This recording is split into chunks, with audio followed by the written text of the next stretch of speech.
Nigeria's digital economy is witnessing a remarkable growth, with e-payments transactions soaring to 295 trillion naira in the first quarter of 2025. Now, this record figure highlights the nation's accelerating shift towards a cashless future powered by fintech innovation, central bank policies, and the widespread use of smartphones. Instant payments and mobile transfers now dominate financial activity, showing a growing public trust in digital platforms. While this transformation promotes financial inclusion, efficiency, and tax transparency, it also brings challenges from cybersecurity risks to concerns about transaction reliability and digital literacy.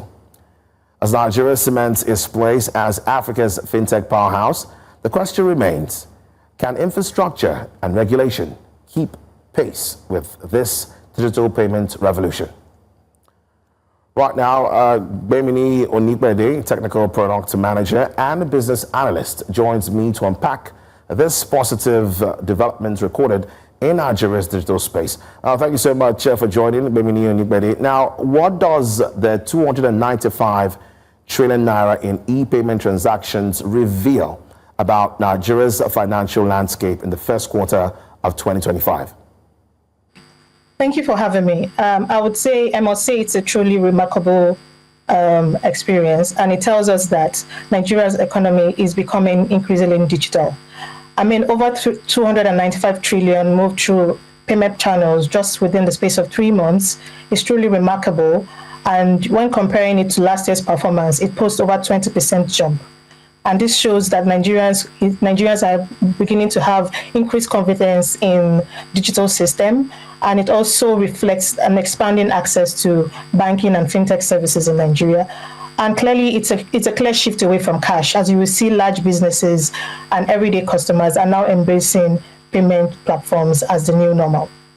What do you think is driving this unprecedented surge in e-payments? I would say there are a few key drivers, but at the top of my list will be policy and infrastructure.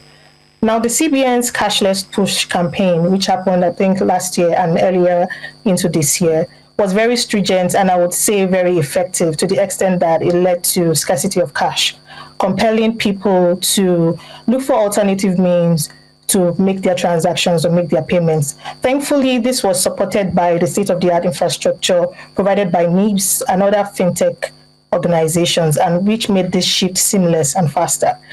Another drive would be like convenience. I believe people would prefer to use their mobile apps to do their transfers rather than joining long queues just to get a few cash. And lastly, I would say access to technology. A lot of Nigerians now have access to smartphone use, and internet coverage has become impressive, and also some fintech innovations has helped connect millions of people who would previously use cash to perform their transactions. Now just use that, from the access can always access payment through their phones, which is more seamless and easier to do. I'd like to know how this digital shift is actually shaping the wider economy. Well, I would say the impact has been largely positive. Digital payments make transfers faster, it makes it cheaper and safer, and it boosts productivity across sectors. And also financial inclusion. More Nigerians can now participate in the formal economy through mobile banking and fintech wallets. Plus, the fintech industry itself has been creating jobs and attracting foreign investments.